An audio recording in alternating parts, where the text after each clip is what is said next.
এবং এই মেলার আনন্দের সঙ্গে সঙ্গেই আমরা যেন আগামীতে বৈষম্য মুক্ত একটি বাংলাদেশ গড়তে পারি, সেই বাংলাদেশ গড়ার জন্য সকলকে অংশগ্রহণ করার আহ্বান জানিয়ে সবাইকে নতুন বছরের শুভেচ্ছা জানিয়ে আমার কথা শেষ করছি। শুভ নববর্ষ।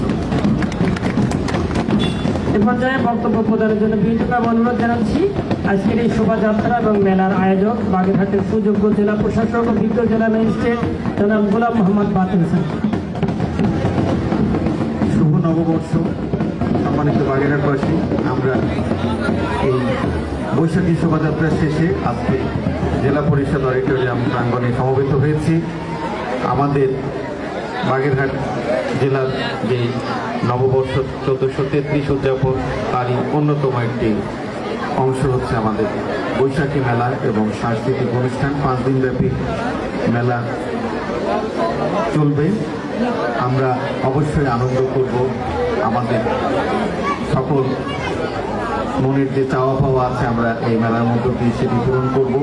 কিন্তু সরকারকে মনে রাখতে হবে যে শৃঙ্খলা, আমরা একটু শৃঙ্খলা বজায় রাখবো। ইনশাল্লাহ আমরা 5 দিন নিরাপদে এই মেলাটি অনুষ্ঠান করতে পারবো বলে আশা করছি। এখানে প্রত্যেক দিনই বাগেরহাটের বিভিন্ন শিল্পী এবং সাংস্কৃতিক গোষ্ঠীর যারা সদস্য আছেন তারা পরিবেশন করবেন, আমরা সেগুলো সিঙ্গলভাবে শুনব। আমার সামনে আমাদের যে বিদ্যুৎ এবং জ্বালানির যে ক্রাইসিস আছে সেটিকে মাথায় রেখে আমাদের একটা নির্দিষ্ট সময়ের মধ্যে এই অনুষ্ঠানগুলি শেষ করতে হবে। তো সবাইকে আন্তরিক শুভেচ্ছা, শুভ নববর্ষ এবং আজকে এই মেলার শুভ উদ্বোধন ঘোষণা করা হলো। ধন্যবাদ। এ পর্যায়ে বেলুন ফেস্টুন উড়িয়ে বৈশাখী মেলার শুভ উদ্বোধন।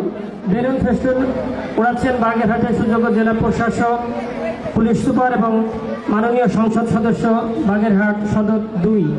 আমি সকলকে করতালি দিয়ে শুভেচ্ছা জানার জন্য বিনীতভাবে অনুরোধ জানাচ্ছি।